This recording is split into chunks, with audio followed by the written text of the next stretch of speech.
So I did something I've never done before, and I asked AI to show me the intersection of our guest today, of his mission and mine. And so I was very curious about what it would say. And here's what it said. What emerged was this: Randy Conley is on a mission to help leaders build trust through clear, human, and actionable practices. I know he's listening right now. So he's like, what did AI say?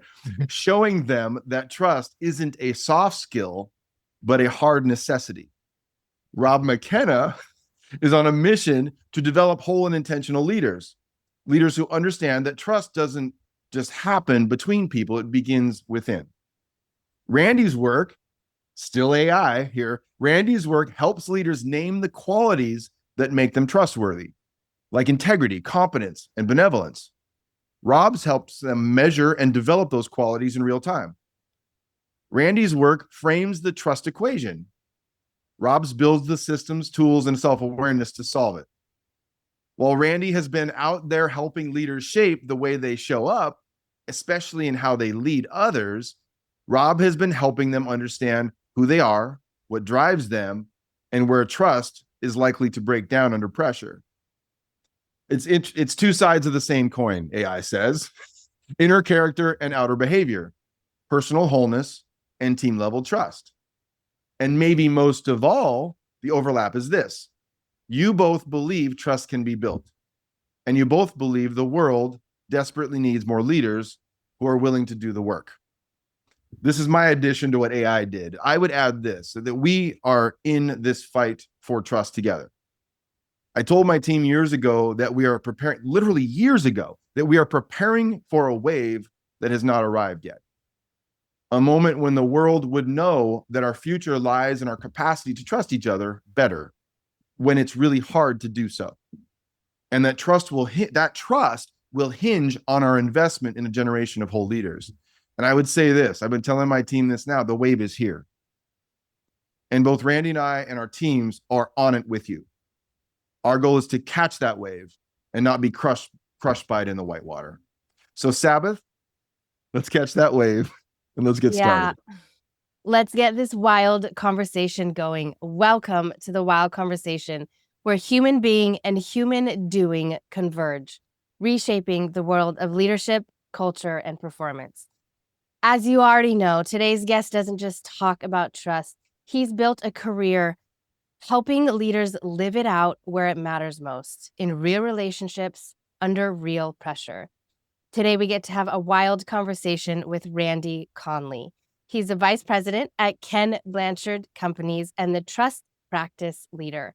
For more than 25 years, he's been coaching leaders to turn trust from a vague value into a concrete advantage. He co-authored Simple Truths of Leadership with Ken Blanchard himself and was named a top 100 thought leader in Trust by Trust across America. He also writes the long-running blog Leading with Trust, which has earned him a loyal following, not because it's trendy, but because it's timeless. Randy is one of those rare people who brings the weight of research and the wisdom of experience without ever losing his humility. His work reaches across industries, generations, and cultures. And yet he'll be the first to tell you that trust always comes down to what you do in the moment, even when it's hard.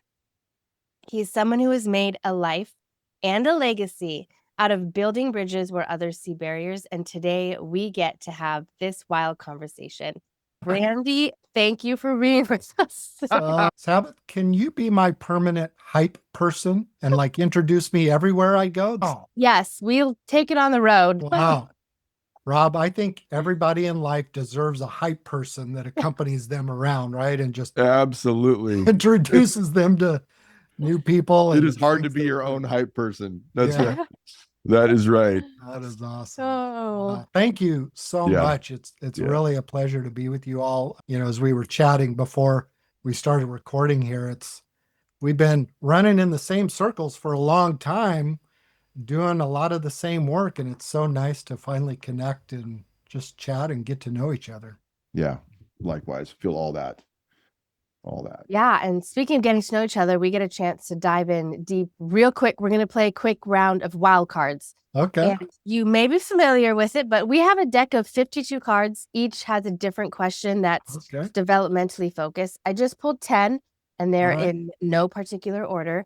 So we'll just each choose a number between 1 and 10 and answer the question on that card. It could be quick, 1 word, 2 words, or if a story comes to mind, feel welcome to tell it. Today, I'm going to choose number 6. I'll go first. Randy, you can go next, and then Rob will round us out. Okay. All right. Number 6 is, what do others need from you that will require you to stretch yourself? Ooh. Yeah. What do others need from you that will require you to stretch yourself? Wow.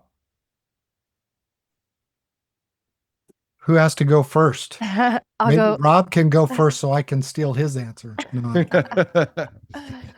Yeah, I'll go first. This is a stretching season for me personally and in my family. And so I continue. Actually, I've just been telling myself every day, like, Sab, do not fear.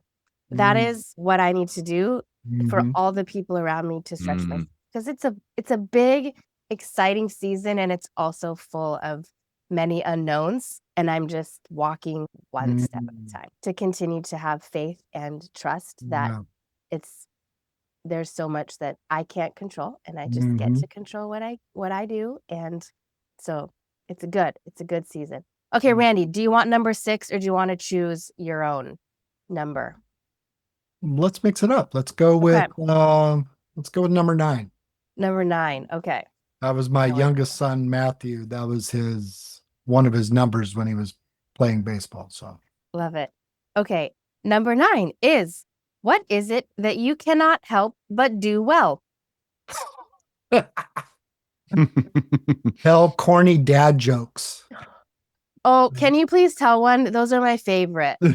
Oh boy, now you're putting me on the spot. I just said I can do it well. What do you call an alligator who likes to pick fights? I think Rob knows it. I don't know. Oh, an instigator. Oh my God. Okay. Yes. I'm going to tell that to my kids. That's so good. Yeah. Okay. Dad jokes. Quick dad joke before we proceed to my card. Okay.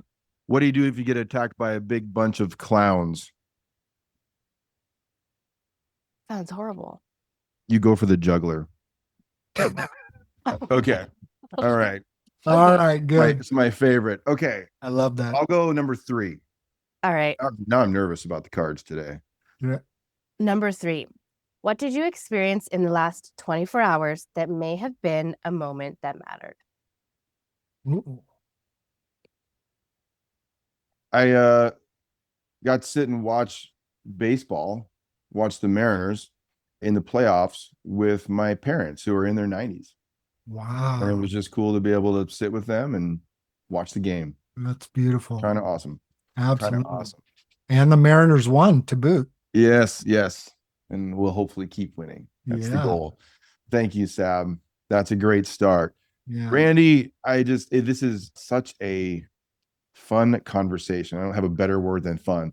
And I wondered, and I got to hear a little bit of this, but I wondered, I do know this. You've spent 29 years with Blanchard. And would you give that's almost 3 decades of doing the math. Yeah. Will you give us a little insight, just a quick snapshot or like a little quick reel on your progression career-wise, like where you've come to the moment you're at now? Yeah. So over my time at Blanchard, I started as a project manager. And at the time, so this was in 96, Blanchard's business was transitioning from being a learning materials provider, selling books, audio tapes, doing the occasional seminar, that sort of thing, to more long-term, deeper training and development interventions with large corporations. And so I was the second project manager the company hired to manage all the logistics involved in that. Good old American Honda was my very first account that I worked on. And over the years, I progressed up in the project management ranks, so to speak, and became the director of project management. And then eventually, several years later, moved on to our executive leadership team, where I was leading the entire delivery side of our business. So in the training and consulting world, delivery means all the consultants that go out and do all your work with clients, all the training, all the project managers handling all the logistics, all the client service work. Mm-hmm. So I was leading that as an executive team member for several years. And then in the early mid 2000s, 2008, Blanchard purchased some intellectual property around trust from a former consultant of ours who had went off, started her own practice, and developed this model around building trust. And we purchased that intellectual property, and we needed someone to be like a product champion. Mm-hmm. And by total happenstance, I was in a meeting with our president and our VP of marketing, and this topic came up. And I sort of sheepishly raised my hand. Could I be a potential candidate for that? Because Wow. trust had been one of my core values for a long Wow. time. And went through this extensive interview process with several people and one of the founders of our company. And they said, go for it, Randy. You be our trust product champion. And I took that as a sort of God moment that like opened a new door, for me to step into. And I dove headfirst into the pool of researching trust, started my blog at the time, Leading with Trust, and just really immersed myself in the field and started doing client work around trust. And over the years, sort of balanced both of those roles as an executive leader and a practitioner and teacher. And I loved it because I felt like, number one, I had a living laboratory where I had to practice what I was preaching. And it also gave me a lot of credibility with clients because I'm in the trenches with you. I'm leading several hundred team members, I'm responsible for that. Yeah. And so I did that for quite a long time. And shortly after Ken and I published our book, Simple Truths of Leadership, I said, you know what? I think it's time to sort of make another shift and just go full time with the client work because I was doing a lot of promoting of our book and a lot of work around that. And so I made that decision at the end of 2019. And lo and behold, COVID comes on the scene in early 2020. And I was asked to come back on our executive leadership team to help lead during the craziness of COVID. So I did that for a couple of years. And in 2022, finally was released from that assignment as we weathered the pandemic. And I've been doing full-time client work ever since. So yeah, it's been a wonderful, wonderful career. I just feel so fortunate to be here. Something you said that you came in as a product manager in the very beginning. So Yeah. you're Project manager, yeah. And one thing that fascinates me about this is that we hear the term thought leader out there all the time, which is a fascinating thing because it means that you're leading with thinking. You're putting thinking out there.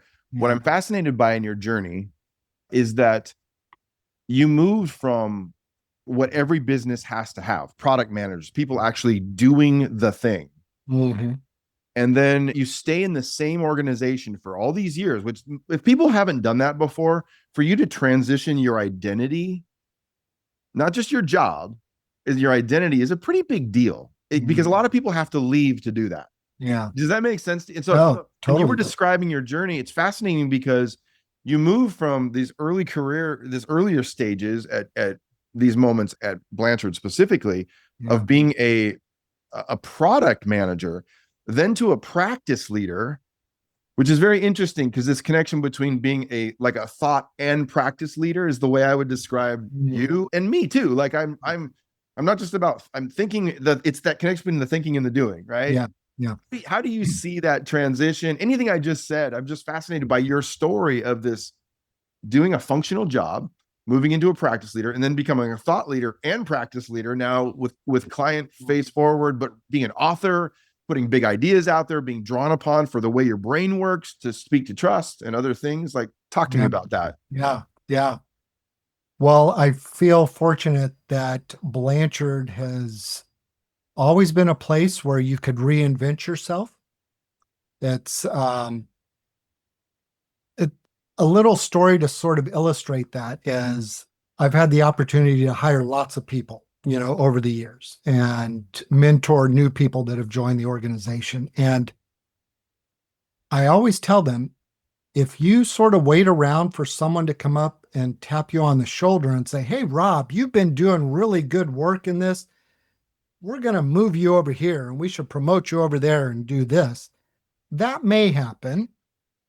Or another choice you have is, if you're really interested in something, like, kind of start doing that, and really dive into it. And over a period of time, people will look at you and say, "Well, gee, Rob's been in this trust thing for quite a while. He's doing all this great work. Why don't we just make that his full-time gig?" And so it kind of started with that. When I raised my hand, I just want to be a product champion. I want to help our salespeople sell this product. And I was thinking in the back of my head, well, I want to do a lot more than that. I want to be a thought leader. How do I go about doing that? And as you said, you have to get the thoughts from here out there and share them with people and articulate it. And I don't know of any better way than writing and speaking. And so I was fortunate to have that opportunity to sort of be in an environment that allowed that to happen. And I'm a big believer in, and not either or, but and that was my night job for many, many years. It was like, "Randy, you can do all that all you want, and don't forget, this is your main job. Yeah. This is your job." And so it would be on nights and weekends that I was writing my blog articles and doing research and building that up over a period of time, to where eventually people start to notice and you get established in that. Because I've had lots of people come to me and say, "Randy, how do you become a thought leader?" And I'm like, it takes a whole lot of time, a whole lot of work. And in today's social media, microwave culture and everything, it's like, it takes a little bit more than doing a few TikTok videos and a couple of LinkedIn posts to establish yourself as a thought leader. Takes a lot of work. And so you just have to really put in the time. And I think the only way you can do that is if it's something you really, truly believe in, So it's because trust was one of my core values. It was like just something that had to get out. And so So I got more questions about that. Let me do a quick segue. I was telling you before that when I was in my 20s, I got a copy of a book that Ken had written, and I don't remember. I know it was on around the topic of servant leadership and something in that space. And I thought he sent it to me personally. I mean, I'm like, I got it because it had a letter inside of it and he signed it and everything in it. But I was in my 20s going like, and this is why that's important to me. And I was a professor already. And I spent years as a professor attempting to teach, nearly 100 years of leadership and organizational theory and research. Like, it's a hard job. Yeah. And I wrestled with it for so long. Like, how do I make this make sense? And so what I did in my book that's coming out in February is I put all those theorists and those thought leaders into a house party that lasts for decades. Okay. And so, everybody from like Gordon Allport going way back to Kotzen Kahn to Peter Drucker, I put them all in this party, in this house, nice. In this very juvenile setting. And I wanted to cover it all. In the middle of that decades-long house party, I wrote this in my new book. So let me read this to you, because I thought of you when I heard you come. I wrote this a long time ago, so it's funny that we're having this conversation now.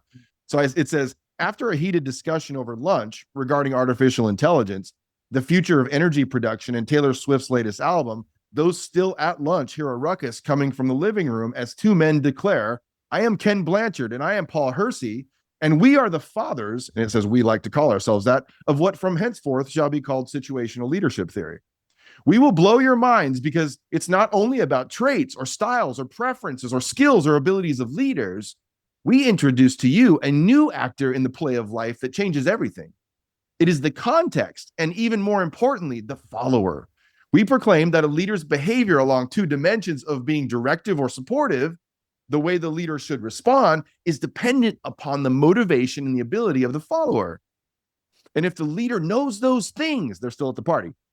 Yeah. They will know how to respond. Isn't that amazing? End scene. So that's, and the story is longer than that. But I have not met Ken before, but I was kind of curious, as before we get back into your trust works, I want to go there, is what has been the impact of Ken Blanchard's work in life on you?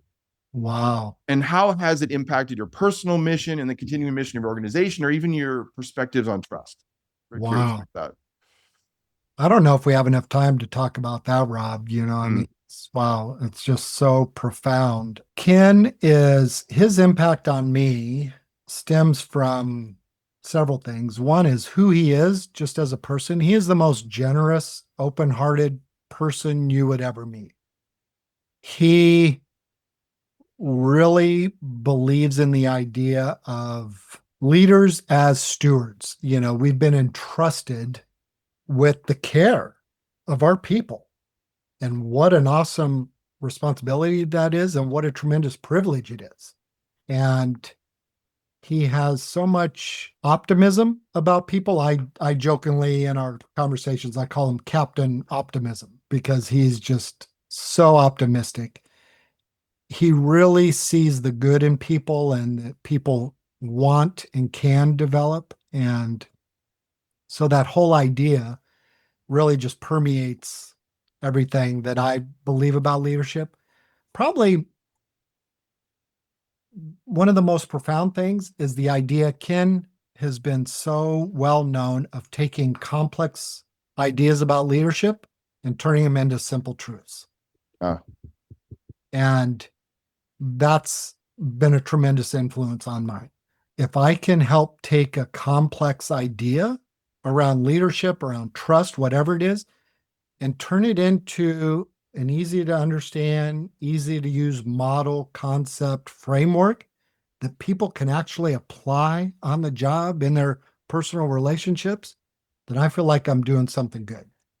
So really focusing on that simplicity, not simple-mindedness or simple as in any simpleton can think of it, but simple as in practical, useful.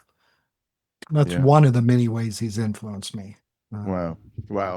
And I think if it's funny interacting with younger people who don't know some of these people.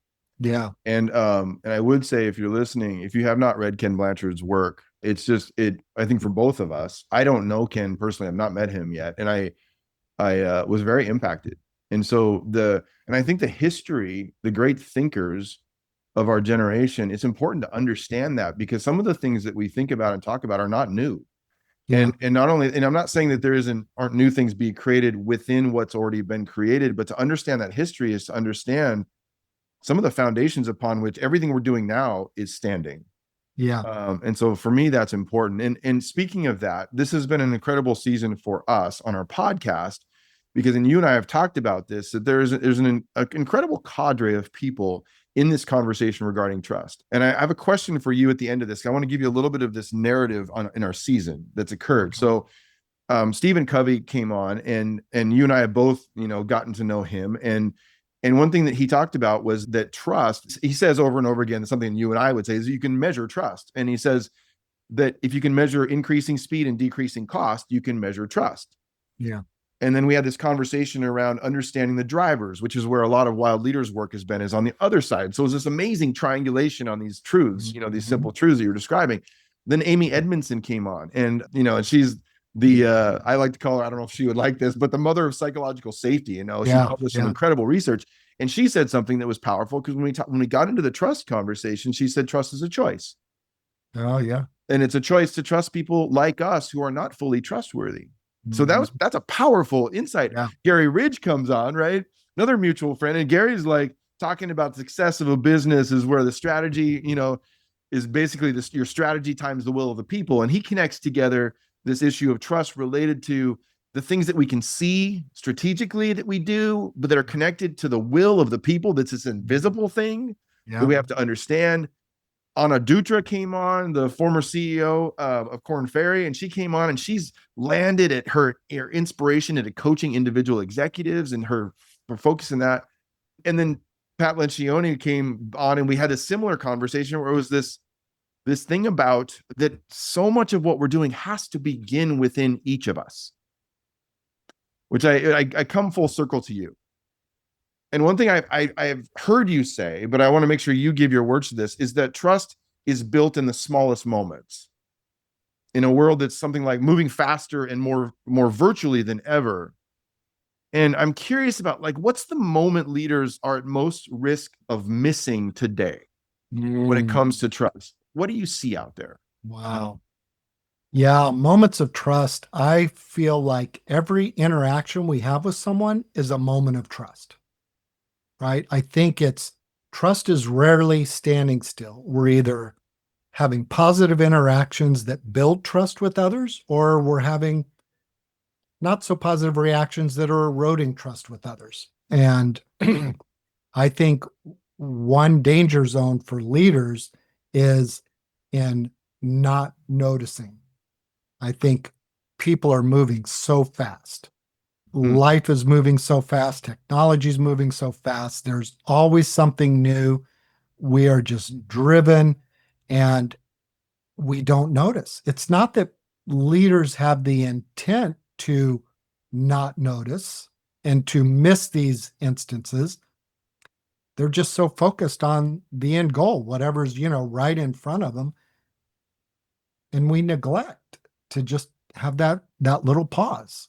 Like, is that interaction that I just had with Rob, did Rob walk away from that better off for having been in my presence, or was he worse off? And I think if we as leaders can answer that question, are people better off because of my presence in their life? The answer to that is yes. Then, wow, good on them. Yeah. We're doing a lot of good things. But yeah, every interaction's a moment of trust. And so we have that choice to either build it or erode it. What is something about trust in your work with organizations and individuals and teams that you think that you see that is still often misunderstood? Like even some of the best leaders, there's something that they just, if they could embrace this, and there's something else you've talked about as common sense truths don't always become common practice. Yeah. Like, what is that thing that is still misunderstood with regard to trust? Yeah. Wow. First, one of the things that fascinates me about trust is that it's so deep and so wide. Huh. Right? So deep and so wide. I read somewhere, and you can check me on this. You're probably more of a researcher than I am, but I've read there in the academic literature, there are over 100 commonly accepted definitions of trust, depending upon which little angle you want to look at it with. Yeah. And one mistake or challenge that I see with leaders is that they fail to appreciate the nuance that trust is based on perceptions. I have a slightly different view of trust than what you have, than what someone else has, based on lots of things. Primarily, one of the key influences, as you know, is our personality, our temperaments.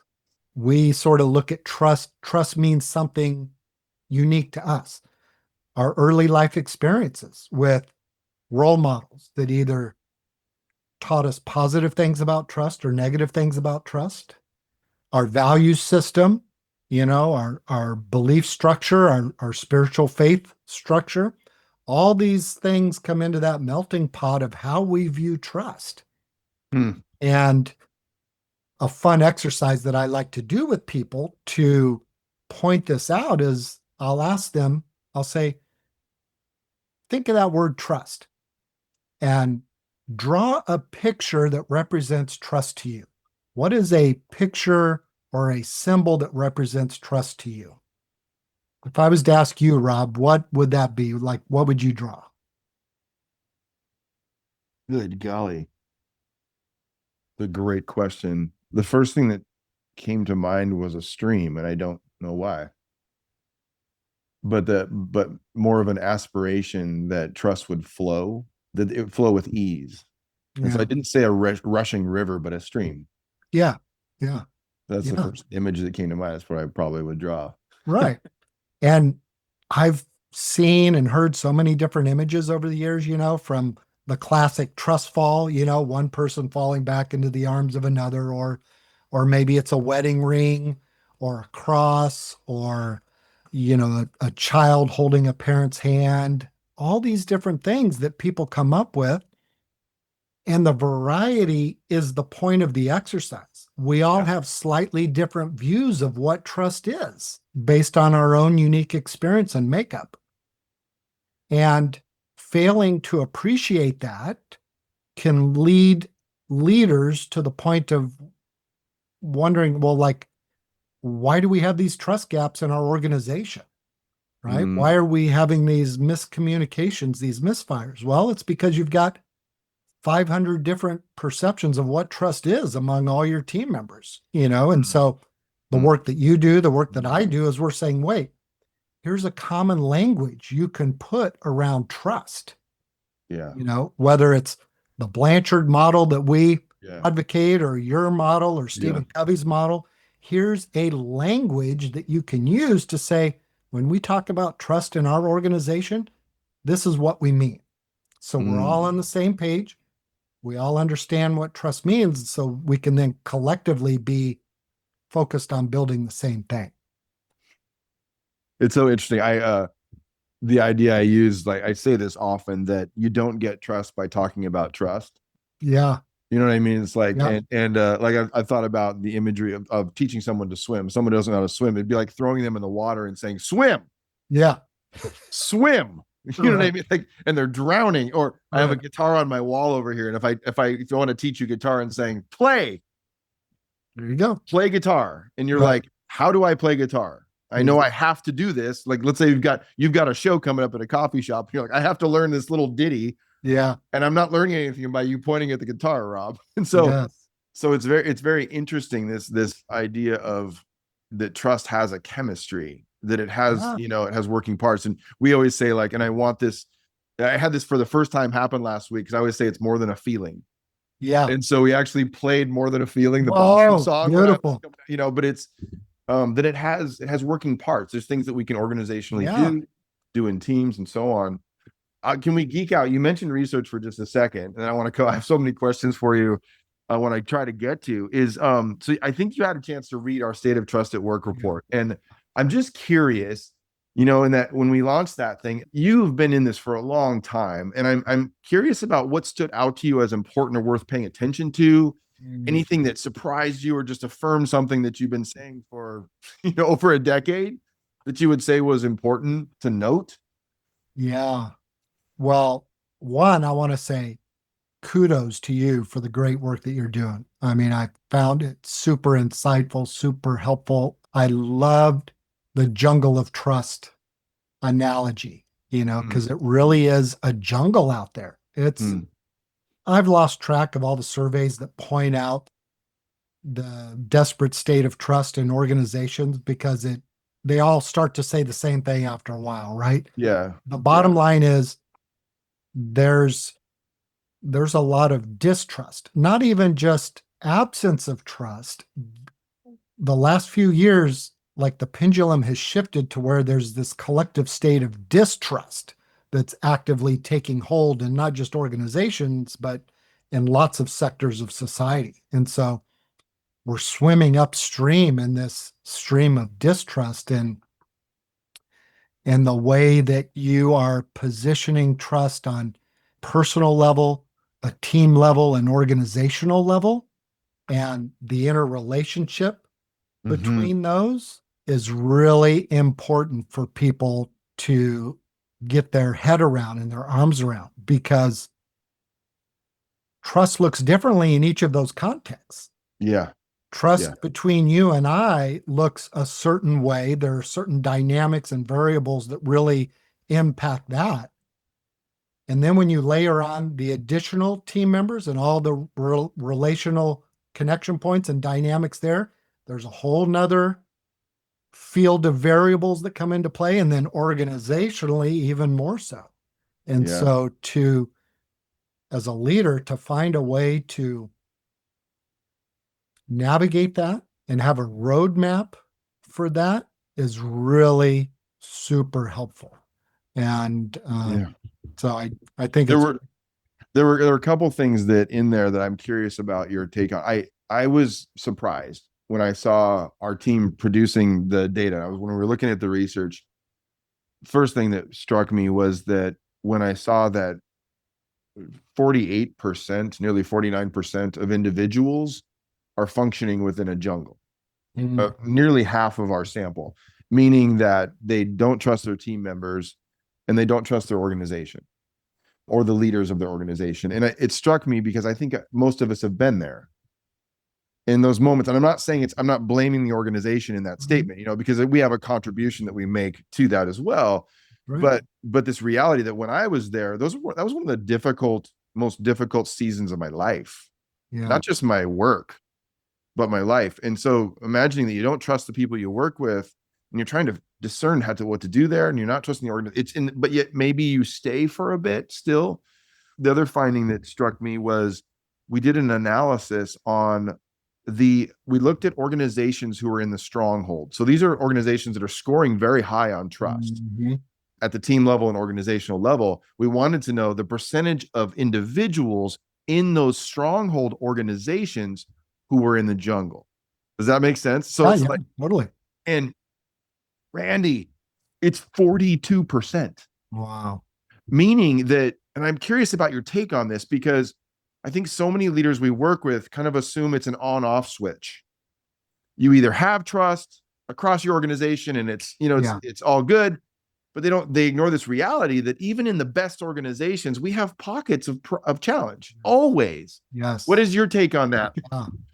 I liken it to microclimates. When you weather forecast, it's like, it's going to be rainy and cloudy in San Diego today. Not everywhere in San Diego, right? We have these little microclimates where it might be sunny over here, but just 5 miles down the road, it's cloudy. And organizations have all these microclimates of trust.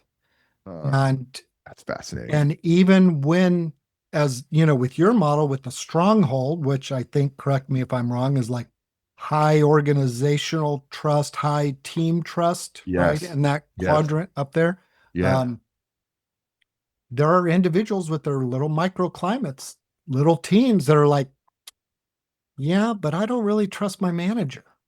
It's like I trust some of the senior leaders, but not my manager, or more likely vice versa. It's like I have strong trust with my immediate manager, but senior leaders, I don't quite trust that they know what they're doing, or I don't trust their competence, or I don't trust that they really care about me as an individual.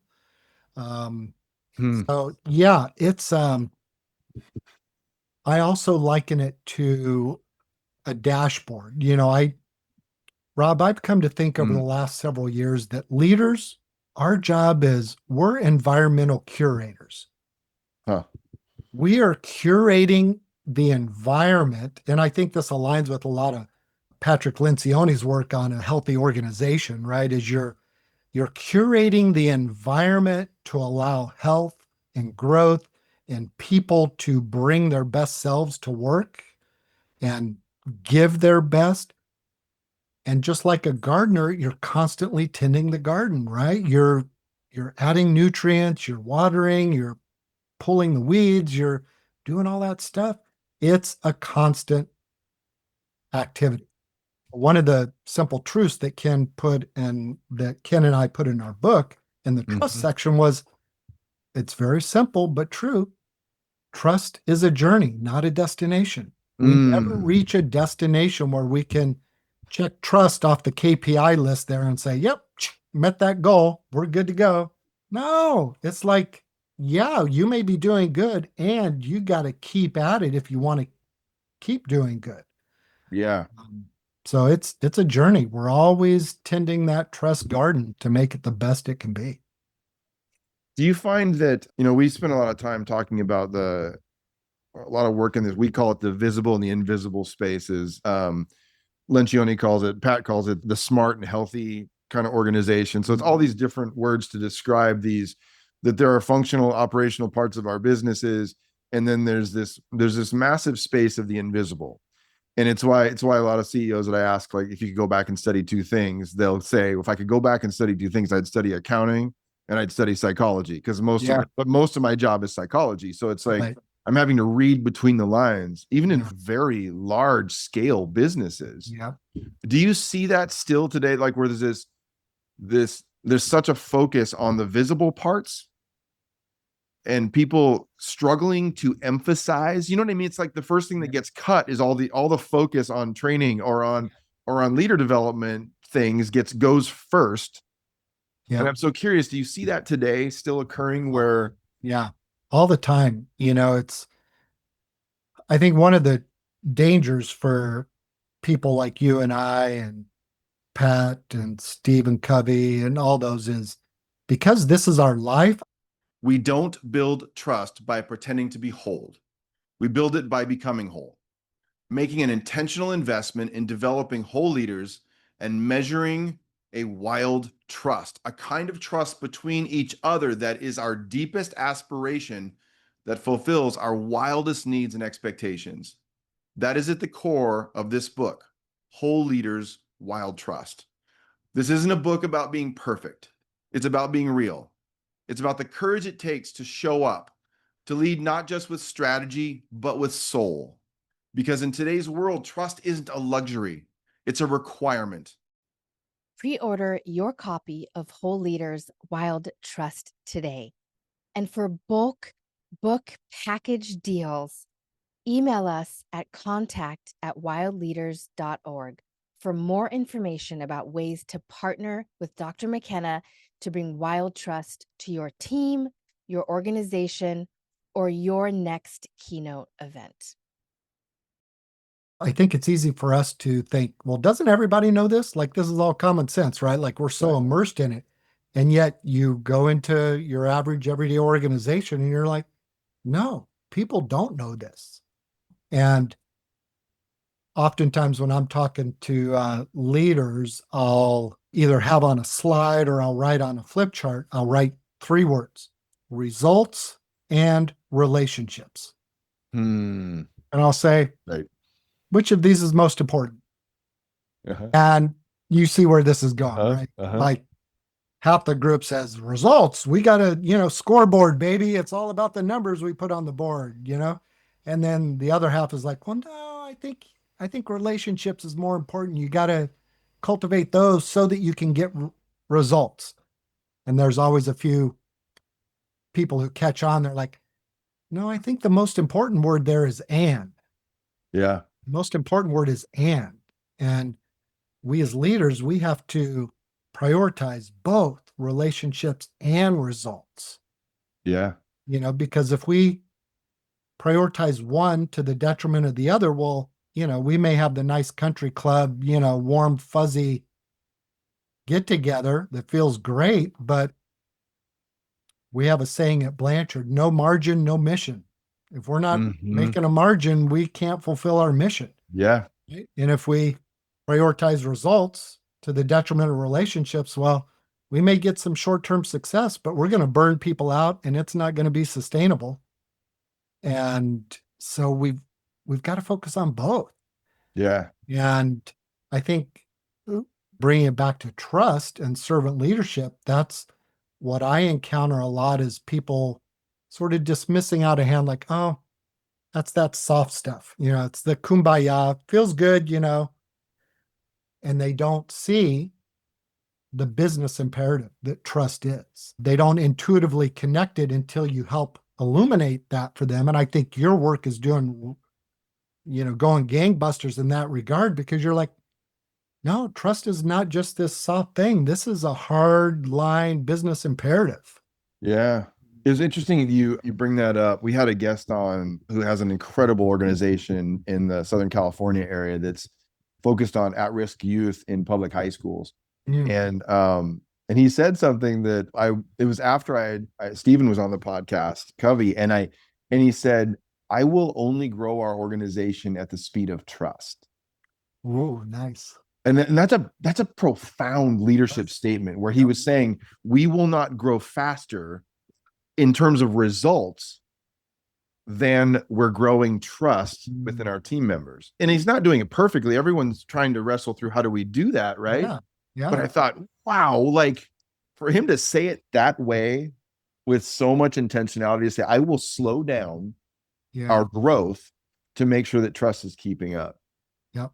Is kind of nuts. It's kind of nuts. Another thing I was thinking about, Randy, was it never really occurred to me because when you immerse yourself in something for so long, and I was, like I said, I was teaching leadership theory, and I think back to Ken and Paul's the situational leadership theory, and when they're talking about readiness, and people that don't know, it was kind of the big aha with that work was in terms of leadership theory and practice was this realization that we need to pay attention to the ability and the motivation or the readiness of the followers. And so it was like the big turn in that was we need to think about the followers. Yeah. And no one had really done that kind of with a big statement up to that point. Yeah. And what is a part of what you just said is to understand those things within the mind and heart of a follower is seeing something that daily is invisible to us without intentionality. Yeah. Yeah. So, you know what I'm true. It's like, you mentioned senior leaders coming to terms like there's a lot of psychology involved in this, right? Like leadership is about people. It's about relationships, right? Yeah. And yes, you need what has always been classified as the hard business skills, finance, marketing, strategy, all those things. And you need emotional intelligence. Yeah. You need trust. You need self-awareness, right? Mm-hmm. Most of all, it's like, and until you really want to sort of, as Pat Lencioni likes to say, get naked, right? And expose yourself and saying, hey, I've got some stuff to learn here. I think if leaders can get to that point, something that's been on my heart lately is how important humility is for leaders. Just having this seat of humility of like, maybe I don't have all the answers. Maybe I'm not always right. Maybe I'm not always the smartest person in the room. Maybe my way is not the best way. And being open to inviting other people into that and saying, what do you think? What are the gaps you see in my thinking? Yeah. Where might I be going off course? Wow. If we can help leaders do a little bit more of that, I think once again, that's really important and valuable work that we're doing. What do you feel? What are you being called to next? What is that? What is like the spark is there, the fire is lit. Having been in this trust conversation work for a significant amount of time, and I don't mean, I'm not aging that. I'm saying like you and I talked about, the moment is now. Yeah. If ever, like what is it that is lighting a fire within you that you feel called to next in this season?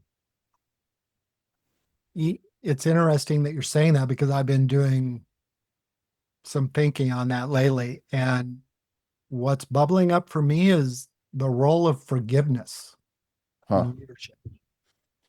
The role of forgiveness. The concept of forgiveness is just so powerful.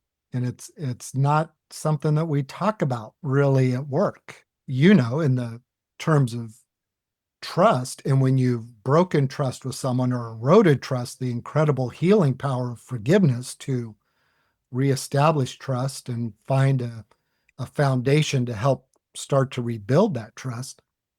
I think there's something out there for leaders to get a little bit in tune with the power of forgiveness. And I think that idea of humility that I was talking about is connected to that, in a sense that I've, speaking as an individual leader, I've made plenty of mistakes. I've been forgiven by others. I've been given second chances. And our culture, the tenor of social discourse now is like, you're out of here. It's like, you've been canceled. You make a mistake, you're gone. Or even before that, the demonization of people who disagree with me, or because you don't believe the way I do, you don't vote the way I do, you don't have a stand that I do, then you're automatically the enemy. And man, they're Yeah. it's just not that black and white. That is an important thought. I wrote something years ago and I was talking about this, and I feel like it was not received all that well. Actually, I was talking about building confessing cultures, and how rarely we actually ask forgiveness in organizations, let alone in our families, in close relationships. Yep. And so you are onto something there. And I was thinking about, that my heart for, I don't know if you can build trust if you're coming from, we all come from fragmentation and brokenness as human beings. That's a worldview that you and I share. We come from these cracks, right? We bring these cracks, but there's something about putting those cracks on the table in a way that's aspiring and moving toward wholeness. And I was thinking about what you just described in this importance of forgiveness related to wholeness. Like, is it possible to even move toward our aspiration for wholeness without forgiveness, being forgiven or forgiving? It is fascinating. It is fascinating. One of the aspects of forgiveness that really resonates with me is it's wholly dependent on me. It's not dependent on you, the person that may have wronged me. Forgiveness is all up to me. It's my choice. Whether the person who offended me or hurt me in whatever way, whether they acknowledge it or not, I still have the power to forgive. It's a choice available to me. It's about reconciling myself with what happened in the past and being willing to move forward in a positive, healthy, productive way. Yeah. One of the simple truths in our book was, you've probably heard this saying, choosing not to forgive is like taking poison and waiting for the other person to die. It's like we think by holding on to that unforgiveness that somehow we're punishing the other person, we're denying them the privilege of our forgiveness. That's not true. They're off living their best life. They're doing their thing. I'm the one holding on to the unforgiveness. It's eating away at me, not at the other person. And so it's a choice that I can make.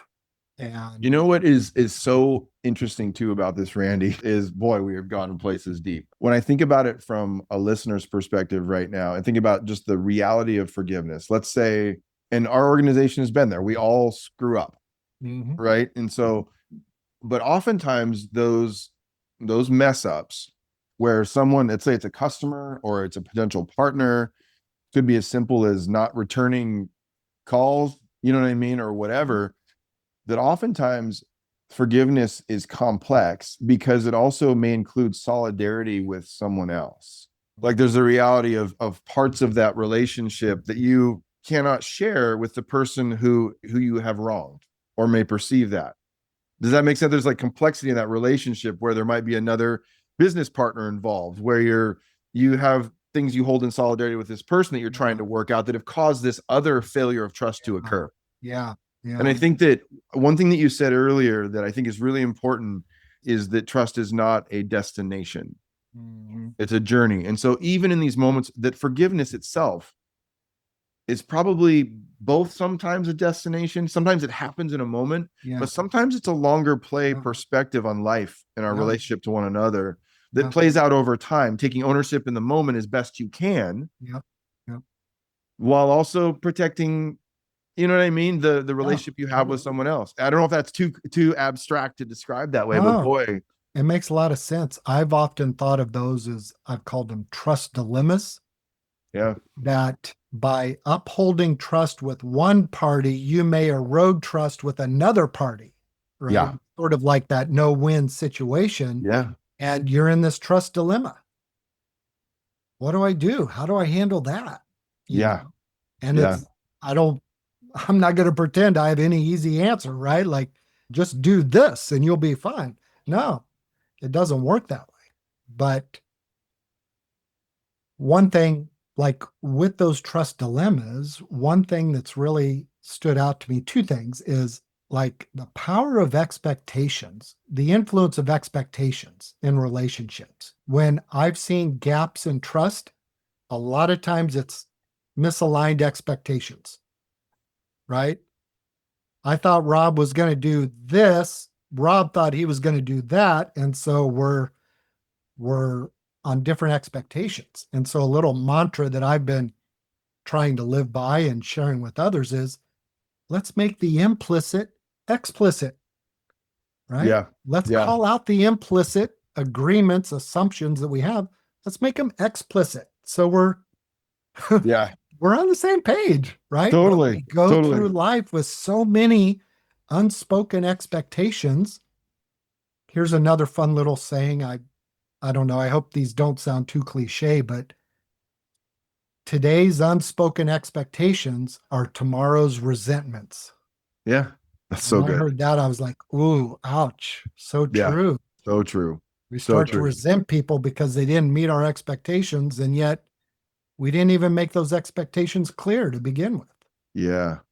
Yeah. It's one of the reasons, and the subtitle for my book is The Courageous Path Mm, to Personal, Relational, and Organizational Change. And I said the word courageous for me meant something because it takes courage to put those expectations on the table, or to put the forgiveness on the table, or to, you know what I mean? It takes courage, because vulnerability, someone could hurt you with it. There's the possibility of, you know what I yes. mean? But it's like, if we don't take the risk to do that, will we ever trust each other again?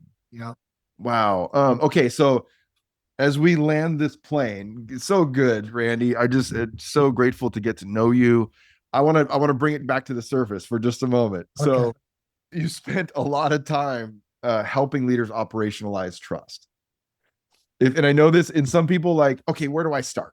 Like, what is one small but maybe powerful behavior that you would say could begin shifting trust on a team, like even in the next 24 hours? Yeah. Is there something that you would say, like, hey, start here? Wow. You know what I've seen? One of the quickest ways to build trust and one of the quickest ways to erode trust is around this factor of dependability. Mm, We have a four-factor model that we work with at Blanchard. Real quickly, someone's ability, which is demonstrating competence, mm, their believability, which is acting with integrity, their connectedness, which is caring about others, and dependability, honoring your commitments. So the ABCDs of trust. yeah.